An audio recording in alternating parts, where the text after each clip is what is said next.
This is the story of my trip to Bangkok for epidural spinal cord stimulation surgery and how it has changed my movement. For your convenience, if you would like to skip parts, these are the timestamps. Firstly, I'd like to say thank you to all the nurses and doctors who were a fantastic help during my stay in hospital. A special thank you to the physios I spent so many weeks with. Mo, Lily, and Jar, I will treasure your help, encouragement, and friendship forever. Thanks to Debbie, who has looked out for, made fun of, but always cared for me practically almost the entire time I was injured. Thanks to my brothers for always making sure I am always safe, my fridge is full, and wallet is empty. But most of all, my thank you to my mother. Without her, none of this would be possible. I cannot even begin to name or express how much she has helped and given up for me. Without her, I would have thrown the towel in years ago. Hi, I'm Mike, and I had a complete C4-5 spinal cord injury almost 25 years ago now. It all happened on an incredibly stormy night back in November 1999. I was driving through a long, dark country road heading to my girlfriend's home when suddenly I caught a glimpse of an unbelievably huge tree falling right in front of my windscreen. It was already way too late to stop or swerve. It was so dark that the tree was already on top of me before my car light made it visible. All I could think is, this is going to hurt. It completely crushed my car, and of course me inside it. Surprisingly, I wasn't hurt too much physically. However, my neck had been completely broken, and my spinal cord was well and truly crushed within it. In the blink of an eye, I was now completely paralyzed from the neck down. Not a single sign of movement and not one patch of sensation spared. Life was changed forever. After a quick 3-month in intensive care and a further 15 months in the spinal hospital, I was finally able to head home. For the first few years, I went to a great local neurophysio and spent every day strapped to an indoor hand bike hoping to increase my movement. Although the same injury differs from person to person, I now had what is typical movement for a C5 injury, which is good neck and shoulder movement, as well as medium to good biceps, allowing me to bend and move my arms. Since then, and for the next 20+ years to the present day, my sensation and movement has never changed. Early in 2023, I started to hear more and more about a new treatment restoring function to spinal injuries. A device typically used for severe back pain seemed to be allowing some people with spinal injuries regain previously paralyzed movement. The device is called an epidural stimulator. It's an electrode that gets placed very close to your spinal cord, allowing controlled bursts of electricity to stimulate the cord itself. It was explained to me as many spinal injured people still have nerves passing through the injury that allow signals to get past the site of injury. However, the signal is unfortunately too weak and dissipates before reaching their muscle. The stimulation device can boost that signal, allowing it to reach the muscle and return voluntary control. Unfortunately, there is no way to know what, if any at all, surviving nerves are passing through the injured site. So results differ for everybody. Getting nothing at all from the treatment is a real possibility. After a great deal of research, speaking with other patients and my UK spinal doctor, this seemed to me like the first real possibility of regaining some level of independence. So I went ahead and applied for the treatment. I underwent an MRI at home first, which you need for the initial assessment of treatment eligibility. And I spoke at length with company and the doctor who provides the treatment. Everything seemed great. Now all I had to do was to organize for 8 weeks of travel and head to the other side of the world to Bangkok in order to undergo the full formal medical assessment for the treatment. Finally, after months of planning, we were off. A quick 17 hours flying halfway around the world and we'd be there. Of course, we haven't even took off yet and I am freezing. That's me in the middle, teeth shattering, tightly wrapped in all 3 of our complimentary blankets. It's going to be a long, long flight. 7 hours later and we are halfway. Just time for a quick slurp of hot chocolate and flight change in Dubai Airport. Only the excitement of traveling keeping us awake. Another long 7 hours later, we had arrived. We were in Bangkok. At that point, it was honestly hard to care about my body hurting as I, and all of us, just needed to sleep. We stayed at the Pathum Wan Princess Hotel, which I booked well in advance as it apparently gets full in the summer. We headed up to our rooms on the top floor, which I must say were amazing. I've never had a room with its own garden room before. The view was amazing. I did not book an accessible room, but the hotel staff were absolutely great. As soon as they knew I was using a wheelchair, they fitted my room with ramps to any step areas, as well as to all the steps in the lobby to breakfast, etc. Just to give me quick access. I've never had such dedicated treatment before. We all had a quick few hours sleep in the hotel and then had to head straight over to the hospital for the 9 a.m. appointment. I was worried about finding accessible taxis in Bangkok as I couldn't find anything online before I went. I quickly discovered the company Cab. They are blue versions of our UK London black cabs. It's not quite up to the health and safety rules we have in the UK, but they did the job my entire trip. It's an ordinary cab with a removable steep ramp with just enough space inside to fit a small chair. There are no tie-downs, although I do believe they had some available. So my mom was my clamps, clinging onto my wheel to stop my chair flying backwards and forwards as we weaved through the traffic. Whilst taking the 20-minute taxi ride through the absolute madness of the traffic to the hospital, I had had time to think, soak in my surroundings. My mind was racing trying to guess what to expect next. I had a sudden realization I traveled so far from my safety net. I was in a country I knew nothing about. I was about to undergo surgery on my spinal cord in a place and with people I had no idea about. But I had gone too far to turn back now. If I was brutally honest, that last 24 years had taken its toll. I was so tired of the life I had been living. The hope of regaining even the slightest independence was worth almost any risk to me. But don't get me wrong, I didn't just jump straight into this.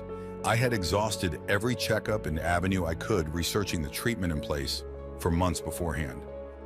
On arrival at the hospital, I had no idea what to expect. Boy, was I in for a ride. This is how day one goes. Firstly, your younger brothers quickly choose the delights of Thailand over hanging in a hospital with you. Arriving for 9 a.m., I immediately began being tested until 3 p.m. The process was to first have the now ubiquitous COVID test, followed by blood tests for literally everything possible. I was then whisked straight off to the scanning part of the hospital, where I then had X-rays of pretty much every body part, a full-body bone density scan, and a full-body circulation scan. Then finally is a 2-hour full-body MRI. To say you are thoroughly tested and well looked after is an understatement. Straight after the tests are complete, your results of everything are ready for the consultant to discuss with you, where he fully assessed my spinal cord with myself for the stimulation electrode placement. On receiving a positive assessment from my doctor, at around 4 p.m., I was off for surgery. It was a whirlwind, exciting, and a little scary busy day. There are 2 areas the stimulator can be put in surgery. The most common so far is the lower stimulator. This hits on the set of nerves responsible for our walking pattern, in the hope of bringing leg muscle function back. The other is the high placement to try and increase arm and hand function. There is also the option for both.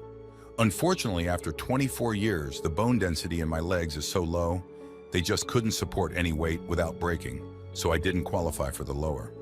But more importantly, I was a good candidate for the upper stimulator. My spinal cord below the injury scar was nice, thick, and healthy, which is a good thing apparently. To try and get as much arm function as possible, the surgeon was aiming to place the stimulator just below my scar, on the C6 to T2 area, as a lot of the hand nerves are here. And that was it. I was fully assessed. I was a good candidate, and the surgeon is already ready and waiting. It was now around 5 p.m., still on day 1, and we were off to surgery. I was in kind of a shell shock after how fast everything had just happened in the last few hours.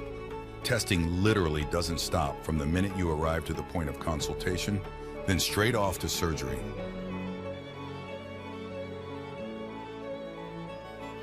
The next morning, I woke up very tired and a little tender, but overall, I was still pretty good. Surgery went great. You do have 1 day to recover, but they still get started straight away while you're still in bed. The physios, who are specialists in mapping the stimulator, came and tested thoroughly for what I could feel and move.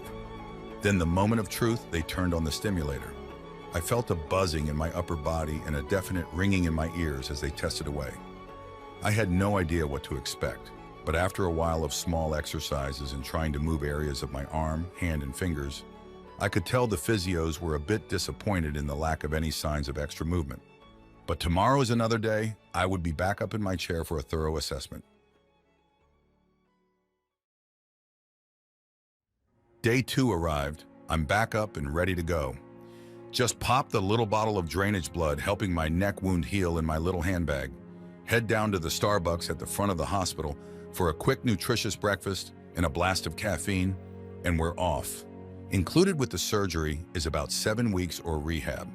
This is needed for the physios to map the device to your movement and train the muscles. I was given a timetable workout of my next few weeks, which is split into around 4 hours per day of physio with stimulator mapping and 2 hours of normal strength training physio. The stimulator has different patterns and areas it can fire electricity at, each area hitting different nerves in the cord. Over the next few weeks, every pattern and area are tested and fine-tuned to what movement it can give you. Over the first 2 to 3 weeks, I continued working as hard as I could, Monday to Saturday, 5 to 6 hours every day. I was loving being and working with all the physios each day, becoming close and good friends. I was starting to get stronger physically, but actual extra movement-wise, we weren't seeing a great deal. Everyone was still really encouraging and persevering, and looking back, I should have known after 24 years of not moving, it might take a little time to wake my body back up after its long sleeping beauty-type death. As around the 4-week mark, we noticed a big jump in strength was occurring day on day. My shoulder control and stability were the first noticeable changes to me. I started to feel muscles in my shoulders, arms, and wrists that I certainly couldn't before. Once I could feel them, I could home in on them and imagine trying to move them. And bit by bit, new muscles were coming into play. Over the final few weeks, things went from strength to strength. Things had defiantly changed. My wrists could extend, my forearms could pronate, my pec pull in, my triceps could extend, my trunk could pull, lean and push. But with all this, the only thing I could focus on was that I could now grasp, as this was everything I was hoping for.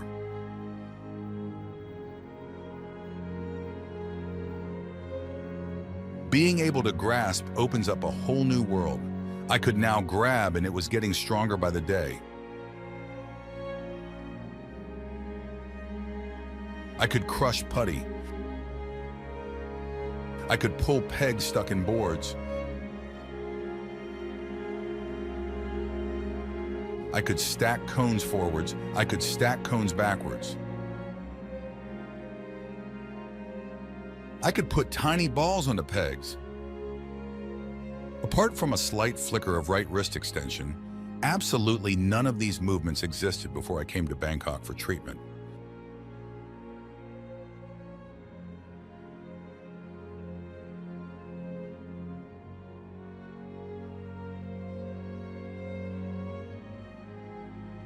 By the end, I could even whack stuff with a hammer.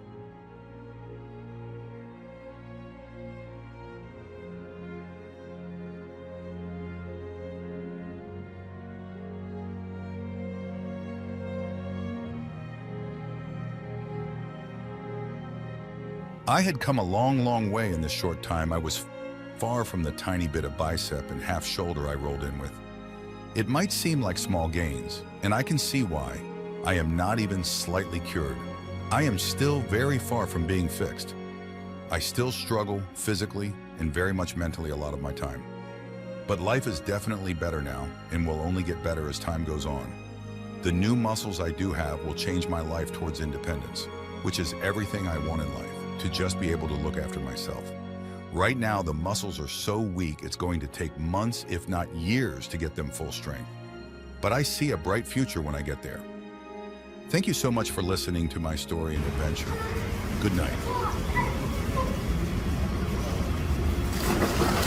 Now watch him get struck by lightning.